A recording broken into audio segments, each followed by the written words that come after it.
Well, hi, Anna. It's nice to meet you. Thanks for coming in today. I just wanted to start off and make sure we cover some of the bookkeeping items. So I sent you the form on just your rights as a patient and client and confidentiality. So I just wanted to also go over those verbally. The first thing I wanted to make sure that just you understood and were clear on is that I'm a graduate student working towards the completion of my master's degree for professional counseling, but currently I don't have that degree yet. So I'm working on practicing counseling techniques, and so we're going to be recording this session today. Is that okay with you? Yep, that's fine. Okay, do you have any questions or concerns you want to ask about that? No, I don't think so. Okay, that's great. Thank you for being willing to participate in that. I also want to let you know that as far as the tape is concerned, only my professor and classmates will see it, and then the recording will be destroyed at the end of the semester. Then I also want to let you know there are some limitations in my counseling since I'm a graduate student and I haven't completed my degree yet. So I can't necessarily guarantee specific results regarding your counseling goals, but I do believe that we can still work together to achieve just the best possible results. Any questions or concerns about that? No, I don't think so. Okay, that's great. I'll keep working my way down, but feel free to interrupt me or ask me a question if anything as I'm going you do have questions on. All right, Anna? Yep, sounds great. Okay, good. The next part that I wanted to go over is I just wanted you to feel comfortable with your rights as a client. Counseling can feel awkward. I understand that, so I just want to be transparent and let you know what your rights are. So the first thing is if you have the right at any time to ask questions about the process and procedures that are being used during the counseling relationship. If something feels uncomfortable to you or you're just not ready to work on that type of counseling or technique, you have the right to refuse or to request any changes of the suggestions that I'm giving to you. And if at any time you're not satisfied with the type of counseling and the services that I'm giving, you're welcome at any time to contact my instructor, who's my supervisor. So I just want to pause there. Any questions or concerns with that part? No, that makes sense. All right, well, good. We'll keep moving on then. Also, once you've begun counseling with me, there's no obligation for you to continue on with counseling. You have the right to discontinue counseling at any time that you feel is a good fit for you. The one thing I would ask though is if you are going to terminate counseling to let me know that, and then to schedule one final termination session. Just the experience of counselors and research shows that clients do better if they have that termination session to just kind of close up any loose ends before they terminate. How does that sound to you? Yeah, that sounds great. Okay, great, good. I'm glad to hear that. And then the final one concerning just your rights that I want to make sure you feel clear and comfortable with is that if you don't think the services I'm giving to you are done in a professional manner and consistent with an ethical standard, again, you can talk to my supervisor, who is my instructor. So I do want to follow all the ethical standards. That's part of what I'm learning and applying, but if for any reason you feel that, or you have a question about that, you're welcome again to contact my supervisor, who's my instructor. Any questions with that one? Nope. Okay, good. We just have a little bit more here. So the last section is just on confidentiality. So this is a safe space here. So I will keep everything that you tell me confidential, except for there are a couple limits to the confidentiality that I give. So if you were to share any information about harming yourself or harming somebody else, I would need to break confidentiality for safety to keep everybody safe. If you were to report any child or any vulnerable adult abuse, I would also need to report that to keep people safe. Mm-hmm. If your records were subpoenaed by a court, I wouldn't have to disclose everything, but there may be some things that I'm required by law, but I can also talk to you to let you know that. So that would be another area of limitation for confidentiality. If you were to disclose that you've had any sexual contact with a previous mental health provider, I would have to report that to our supervising board. And then of course insurance, if you are an HMO or if you have any financial provider, they can request information and I might have to share things and break confidentiality for that financial provider. And then the last one is if you were to direct me in writing and for a release of information to someone, then I could share that information. And then finally, the last one would just be if there was a malpractice suit that you brought up against me, that might have to be disclosed in that civil suit. Mm-hmm. So overall, everything will be confidential. There's a couple laws, of course, we have to operate under the laws that might give limits. So I just always want to let those know. I don't anticipate any of those happening, but I always want to let clients know ahead of time that those are limits. So do you feel comfortable with those? Do you have any questions about those? Yeah, no, those all sound fine. Okay, great.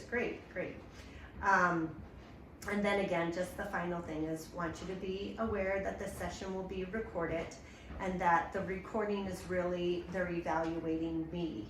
And then again, that this will be destroyed at the end. So I see that you already signed these forms, so thank you for taking the time to read those and sign those ahead of time.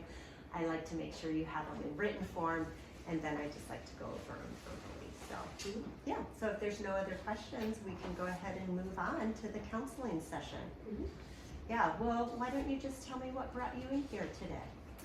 Yeah, I've just been feeling like I've been struggling with a lot of anxiety and just like, just like a lot of stress, just with like daily stuff, or like, just like with my small group in house church, just like sharing there. I'm like, oh, is it even worth sharing? Like, is what I'm saying any good? And that kind of stuff. And then like, just having a lot of kids is very stressful, and it's hard for me to like not be overwhelmed and to like not just be in my head a lot, and to just like, I just have a lot of thoughts that seem like they spiral a lot. So, yes. Yeah, so what I hear you saying is that you feel that you have a lot of anxiety. Mm-hmm. You feel a lot of stress. Mm-hmm. And some of the places where you feel it coming out is in social settings, like with your church community in these small groups. Yep. In your family, with your kids. Mm-hmm. And you also, even internally, like you just feel like you're in your head a lot. Mm-hmm. Yeah. Can you tell me more about that in your head a lot? What do you mean when you say that? Just like I just have a lot of like thoughts like, oh, like what is this person thinking about? Like, are they thinking about me? And like, just like how I'm presenting myself, and then like how everyone else is viewing me, and like what people are saying, and like are they actually saying that? And like what does that mean when they're saying stuff about me? Like, is there stuff underneath that they're implying but not saying? Okay, so yeah, that's great articulation there. So sounds like that it's primarily in relationships with others. And after you have interactions with others, you're wondering what they're saying about you. Can you tell me what you're feeling when those thoughts, you're kind of telling me all about what's going on in your thoughts. Can you tell me what you're feeling at those times? Yeah, I just feel very like vulnerable and like, not appreciated and like that. Yeah. So after social situations, you start to analyze it in your head and wonder what people are saying, how they're valuing you, and it makes you feel vulnerable. Yeah. And then I feel like I'm not like good enough, or like I can't even do normal things. So not only do you feel vulnerable, you start to make value statements Mhm. about yourself, Mhm. like I won't be able to do things. Mhm. Yeah, yeah. So really, what I hear you saying is there's a situation, an external situation that happens, Mhm. and it impacts your thoughts, Yes.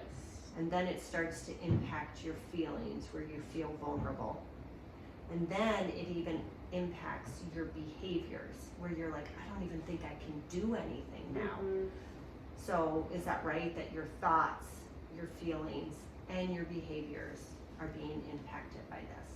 Yes, I would definitely say so. Mm-hmm. Yeah, yeah. Well, some ideas and some techniques are coming to mind, but maybe before we go there, what I would really like to hear from you is, what are your goals in this? Before we maybe get into like how can we help, I'd like to really clarify what are your goals? I was going to say objectives. Maybe that's too technical of a word, but what would you like to see come out of counseling? What are you hoping to get? Yes, I wrote them down. That's great. I have 3. Mm-hmm. Well, 4. The first one is just to trust God more and leave my worries behind. And the second one is to not be in my head so much. The third one is just like when people bring stuff up that I just like can't do, and it's like too hard to do, just to like have motivation to actually do it. Mm-hmm. And then the fourth one is to just not be overstimulated as a parent and to be a better parent. Yeah, yeah. I'm just writing notes. Yeah, so it sounds like, maybe I'll just back up and kind of give you the lens through which I see this. Like when I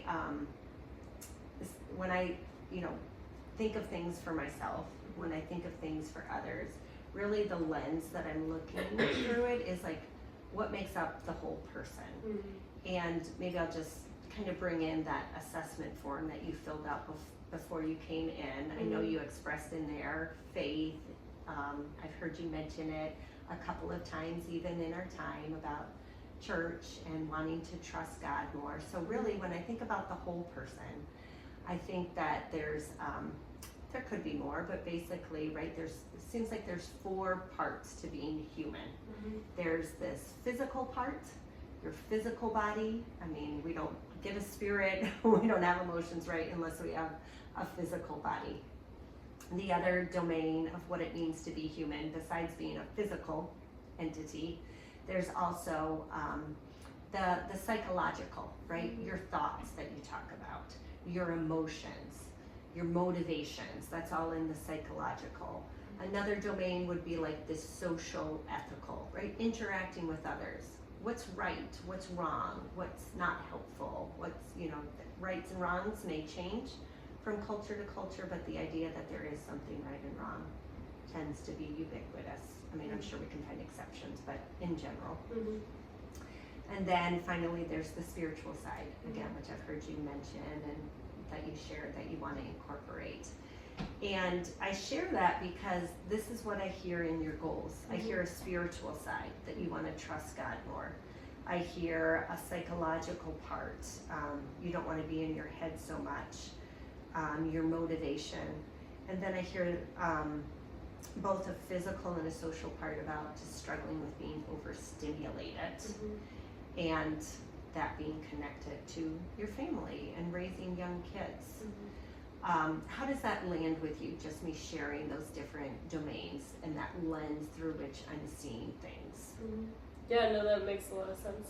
I hadn't really heard of it like that before, but yeah, I think that makes sense. Yeah, That's cool. yeah. And what I like about these goals that you've come up with, that you thought about them ahead of time, but also it shows that you're trying to take care of your whole person, right? Like it's a balanced approach. So I just really want to encourage you in that's great that you're intuitively already thinking about all those parts. Yeah, so that's great. So those are the goals that we want to hit. I think along with that, just let me just briefly go over your assessment and see if there's any other things that maybe we could incorporate in there. I see that you mentioned some memory problems, some obsession and compulsion, some thought disorganization, anxiety, you mentioned, the decision making, some sleep problems. Can you tell me more as I go through these? I can hear that some of them you've already shared, like the anxiety, some of the thought disorganization, but I haven't heard about the memory or the sleep problems. You also have crying and sadness mentioned as that happening often. Can you tell me more about any of those symptoms? Yeah, I don't know if they happen like very often, but okay, like the memory loss one, like I'll just forget things like all the time, like yeah, just like, oh, where did I put my phone, or like things I needed to grab before I left the house or stuff like that, just like all the time. But then like sleep, not so much, but sometimes like if it's like been a really stressful day, then like just like the thoughts will just keep playing in my head, and then I can't fall asleep, and then I stay up too late, and I'm not able to sleep, and then I already forgot what the other one was. What was it? The other one was just the crying and the sadness. Oh yeah, I just get overwhelmed sometimes, and the only thing that I could do is just cry. Yeah. I'm really sorry to hear that. That sounds like a hard thing to be going through. Yeah, so it sounds like what I hear you saying is a lot of the thoughts are connected to that anxiety, like what's going to happen, back to like how you were talking about after you have social interactions with people, you're analyzing what's happening, and it sounds like that's happening so much that it's impacting your sleep. And then maybe also impacting your emotions, that you're crying so much. Yeah. Well, one thing that I wanted to ask you that that I often like to ask my clients who come in is, let's say, it's called the miracle question. So let's say you go to bed tonight and God does a miracle for you, so that when you wake up in the morning, your problems are fixed. What would be the first sign to you that God had fixed your problems if the miracle were to happen? Great question. First sign? Probably just like either someone like saying something, like making a comment, or like asking me to do something, and it's just like I can just go to, and there's nothing else. It's just like driven right to the point, and there's nothing else in my mind. Yeah. That sounds really freeing, that somebody could say something and it doesn't change your thoughts, your emotions, your behaviors. It sounds like freedom. Am I hearing that right? Yes. Yeah, I can even see it in your countenance. You seem a little lighter as you're expressing that. Yeah, I feel really confident, Anna, that what we can do in counseling will help you to meet these goals, and especially that. I would like to give you one piece of homework. How does that sound? Do you think you could do some homework between now and next week's appointment? I think so, yes. Okay.